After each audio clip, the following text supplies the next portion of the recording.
All right, let's jump right in. We spend so much of our lives thinking that our biggest problems are out there, right? It's our job, our boss, our situation. But what if that's not the whole story?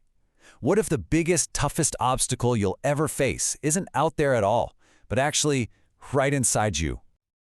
And boom, there it is. This is the big idea we're going to unpack together. This one line, it nails it, doesn't it? The real battles, the ones that truly define us, are fought in our own minds, with our own doubts and fears. I mean, it's the oldest story in the book. We love to look outside of ourselves when things get tough. It's just easier, you know? It's a comforting story to tell ourselves that something else is the reason we're stuck. And these excuses, they probably sound pretty familiar. We've all been there thinking, oh, if only my past was different, or if people would just get off my back, then I could succeed. And look, those feelings are completely valid, but what if they're just pointing us in the wrong direction? So, if the problem isn't the world out there, then where is it? Well, this is the big pivot. This is the moment we turn our focus inward. Because the real fight, the place where victories are really won or lost, is inside of us. So let's get really clear on what we mean by the mountain within.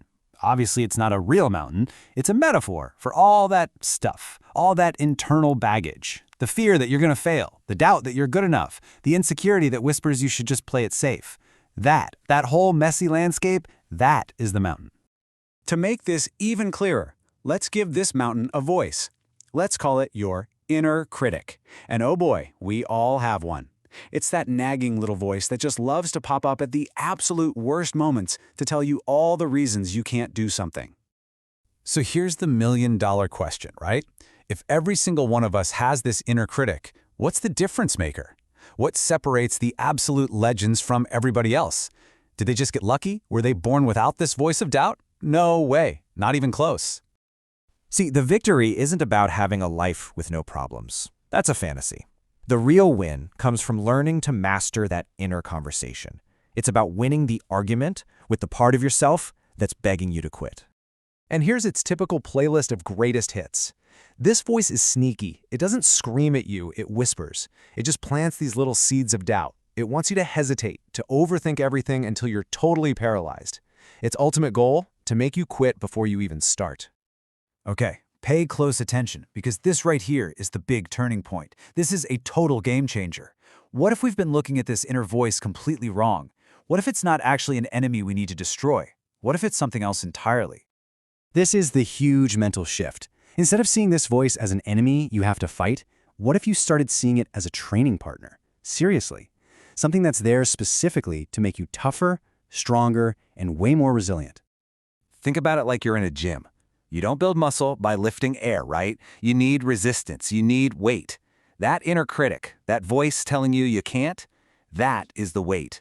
And every single time you hear it and you do the thing anyway, that's a rep. You're literally building your mental strength. Okay, so this all sounds good, but what does it actually look like in real life? How do we take this cool metaphor and actually, do it? How do you climb the mountain on a random Tuesday morning when you're just not feeling it? Well, it's not about some big, heroic movie moment. The real climb happens in 1,000 tiny, defiant choices. It's when you wake up exhausted and every part of you wants to stay in bed, but you show up anyway. That's a step. It's when you feel totally alone, but you refuse to give up. That's another step. It's when life knocks you flat on your back and you find a way to stand back up. Each one of those is a step up the mountain. And here's the magic. If you just keep making those little choices day in and day out, something incredible starts to happen. You realize the point isn't just reaching some imaginary destination. The real prize is the person you become along the way. This is how the journey works. It starts with just acknowledging the voice is there.